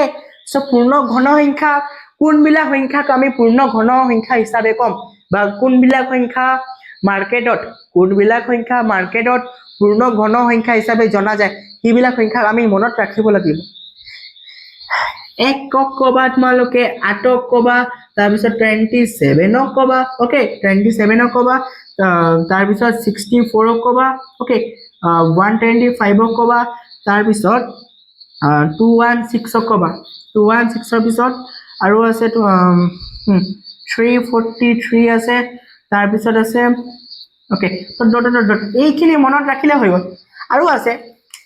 1 8 27 64 125 216 343 ওকে তাৰ পিছত তোমালোকে এটো 7 হৈ গল এটোৰ আছে 9 কাউন্ট আছে তো এই গোটেইবিলাক তোমালোকৰ দৰকাৰ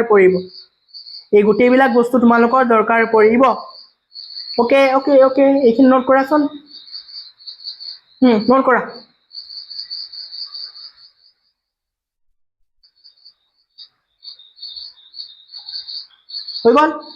হৈ গল yes ইমানখিনি হল নাই ওকে তেতিয়া সো মই কি বুজাই আছো যে এই ক্ষেত্ৰটো আমি আগতে বুজিছিলো যদি x ৰ ভিতৰত এটা x এটা পজিটিভ হয় আৰু x যদি পূৰ্ণবৰ্গ সংখ্যা নহয় তেতিয়া এই গোটেই আনসাৰ যোনটো দিব এই আনসাৰটো আমি এটা অপৰিমেয় সংখ্যা হিচাপে পাম ইয়াতো একে হ'ব যদি x এটা পজিটিভ অখণ্ড সংখ্যা তাৰ উপৰিও x এটা পূৰ্ণ ঘন সংখ্যা নহয় ইয়াত আছিলে পূৰ্ণ বৰ্গ সংখ্যা নহয় ইয়াত আছিলে স্কয়াৰ ৰুট বা ঘনমূলত আছিলে পূৰ্ণ বৰ্গ সংখ্যা নহয় সৰি বৰ্গমূল আছিলে দেই বৰ্গমূল এই বৰ্গমূলত আছিলে পূৰ্ণ বৰ্গ সংখ্যা আৰু ঘনমূলত পূৰ্ণ ঘন সংখ্যা নহয় তেতিয়া ইয়াৰ যোনটো আনসাৰ পাম এই আনসাৰটো এটা আমাক অপৰিমেয় সংখ্যা দিব কি দিব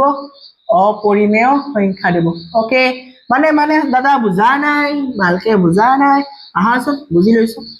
এক্সাম্পল সাপোজ মই এনেকুৱা এটা সংখ্যা লৈছো সাপোজ 3 আৰু কিউবিক 3 লৈছো কি 3 লৈছো কিউবিক মানে ইয়াক ঘনমূলৰ ভিতৰত 3 লৈছো ঘনমূলৰ ভিতৰত 3 লৈছো মানে চোৱা এই যোনটো ঘনমূলৰ ভিতৰত যোনটো সংখ্যা আছে এটো এটা ধনাত্মক অখণ্ড সংখ্যা হয় yes হয় তাৰ পিছত ইয়াত চোৱা 3 টো এটা কি নহয় 3 টো এটা পূৰ্ণ ঘন সংখ্যা নহয় ইয়াত কি কৈছিলো যদি x এটা পজিটিভ অখণ্ড সংখ্যা হয় তাৰ উপৰিও x পূৰ্ণ ঘন সংখ্যা হ'ব নোৱাৰে ইয়াত 3 টো কি নহয় ইয়াত 3 টো পূৰ্ণ ঘন সংখ্যা নহয় পূৰ্ণ ঘন সংখ্যা কোনবিলাক আছিলে পূৰ্ণ ঘন সংখ্যা আছিলে 1 8 27 64 125 তাৰ পিছত আছিলে কি 216 343 এইবিলাক আছিলে পূৰ্ণ ঘন সংখ্যা কিন্তু 3 টো পূৰ্ণ ঘন সংখ্যা নহয় 3 টো পূৰ্ণ ঘন সংখ্যা নহয় তাৰ মানে এই গোটেই বস্তুৰ আনসাৰ যোনটো পাম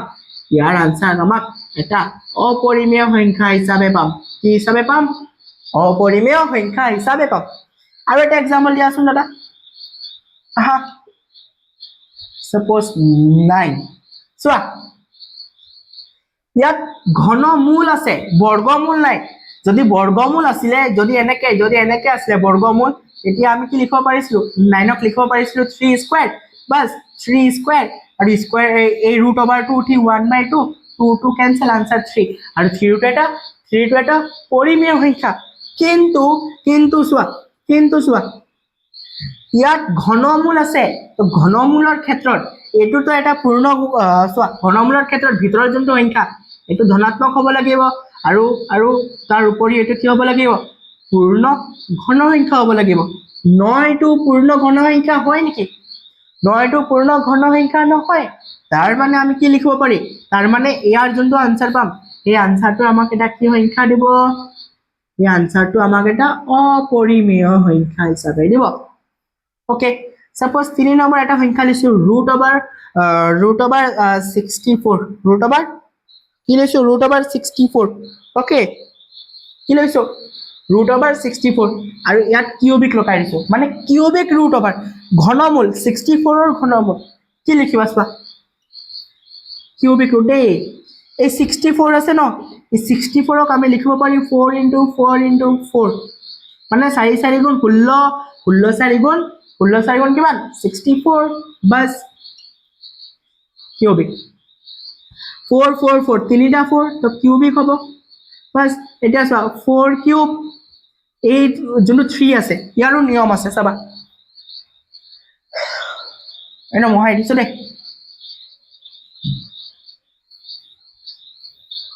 এটা চোৱা নিয়ম ঘনমূলৰ নিয়ম নোট লিখা ঘনমূলৰ নিয়ম ওকে ঘনমূলৰ নিয়ম মানে কি চোৱা ঘনমূলৰ নিয়ম মানে কি ইয়াৰ যোনটো কিউবিক আছে সাপোজ x এটা সংখ্যা আছে এইটো ঘনমূলৰ ভিতৰত আছে ওকে কি কৈছো মই ইয়াত x এটা সংখ্যা আছে এইটো কিহত আছে ঘনমূলৰ ভিতৰত তাৰ মানে ইয়াত যদি আমি ঘনমূলটো মানে আঁতৰাব যদি লাগে কি কৰিবা x লিখিবা এই কিউবিকটো 1/3 হৈ যাব ওকে কি হ'ব 1/3 আকৌ চোৱা এটা 1 নম্বৰ 2 নম্বৰ সাপোজ 2 আছে কিউবিক ৰুট আছে কি কৰিবা ভিতৰত 2 আছে 2 লিখা বাস ইয়াক এটো হৈ যাব 1/3 3 নম্বৰ সাপোজ এনেকা আছে 9 বাস ইয়াটো কি হ'ব 9 এটো হ'ব 1/3 ইজি সেম স্কয়াৰ ৰুটৰ নিচিনাই বুজি পালা নাই এইবিলাক বস্তু বহুত ইম্পৰ্টেন্ট হেতু কাৰণে কৈছো বুজি লোৱা লাগিলে বেসিক্স খিনি কৰি বেলেগ ইনষ্টিটিউট আছে ন তাত তোমালোকে কোৰ্সটো স্পিডৰ কাৰণে সেইখিনি কৰিব পাৰা বাট আগতে এইখিনি কৰি লোৱাচোন বেসিক্স খিনি বহুত ইম্পৰ্টেন্ট বেসিক্স ওকে নোট কৰা সেইটোৱে তো ইয়াত চোৱা এই যোনটো কিউবিক ৰুট আছিলে বা ঘনমূল আছিলে ইয়াতো 4 কিউব লিখিছো ঘনমূলটো উঠি 1/3 তিনি তিনি কেনসেল 4 বাস এটা কি সংখ্যা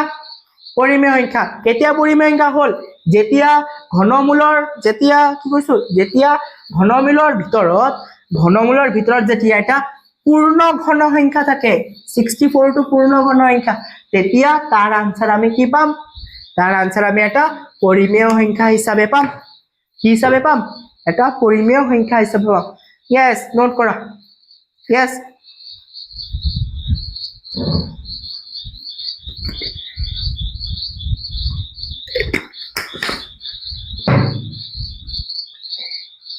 okay তো আজি দেৰি হৈ গৈছে বহুত মানে টাইম হৈ গৈছে দেৰি হোৱা নাই আমি এনেকুৱা টাইম আমাৰ লেকচাৰ ডিউৰেশ্যন এনেকুৱাই থাকে নহয় জানো আশা কৰিছো তোমালোকে বুজি পালা গোটেইখিনি বস্তু আৰু যদি একো বুজি নোপোৱা ডাইৰেক্ট মোক ইনষ্টাগ্ৰামত মেছেজ দি দিবা ওকে মোৰ যদি মোৰ প্ৰফাইলত যদি মানে এপ যদি ইন কৰা যদি মোৰ ইউটিউবৰ প্ৰফাইলত যদি ইন কৰা তাত তোমালোকে ইনষ্টাগ্ৰামৰ যোনটো লিংক তাত আছে তাত ক্লিক কৰিবা ডাইৰেক্ট ইনষ্টাগ্ৰাম খুলি যাব তাত গৈ তোমালোকে মোক এটা মেছেজ দিলে হ'ব আৰু কোনটো ডিস্ট্ৰিক্টৰ পৰা কৈছা সেইটো মেনশন কৰিবা ওকে তাৰ পিছত মই আনসাৰ দি দিম ওকে তো এইখিনি বস্তু বহুত ইম্পৰ্টেন্ট এইখিনি বস্তু যদি নোৱাৰা তেন্তে তুমি ক্লাস 10 আৰম্ভ কৰিব নোৱাৰিবা তো আশা কৰিছো তোমালোকে বুজি পালা এইখিনি প্ৰপাৰ নোটস কৰিলা বা নোটস কৰাৰ পিছত তোমালোকে একদম প্ৰপাৰ ৰিভিজন কৰিবা যেতিয়ালৈকে ৰিভিজন নকৰিবা তেতিয়ালৈকে কনফিডেন্স নাহিব আৰু কনফিডেন্সটো বেছি মেটাৰ কৰে এই কনফিডেন্সটো বহুত বেছি মেটাৰ কৰে ওকে আজি কাৰণ ইমানটোৱে আজি ইমানটোৱে তোমালোকৰ লগত আজি যিমানখিনি ডিসকাশন কৰা হ'ল বহুত ভাল লাগিলে হয়তো তোমালোকৰ নেকি নাই লগা জনাবা এইখিনি বস্তু মোষ্ট ইম্পৰ্টেন্ট তো ঠিক আছে আজি কাৰণে বাই বাই সি ইউ মোৰ কি কমান্ডোজ এণ্ড মাই সিক্ৰেট সুপাৰষ্টাৰ আজি এনাৰ্জি নাই বুলি অলপ ক্লাছত হাঁহি ধেমালিটো কম হ'ল ন বেছি ডিপলি ঘুমাব পাৰিলো আজি একো নাই তো তোমালোকে আশা এইটোৱে কৰিছো ভালকে ৰিভাইজ কৰিবা আৰু নেক্সট আমি লেকচাৰত আমি জলদি মিলি আছো জলদি আমি লগ পাই আছো okay bye bye so much see U bye bye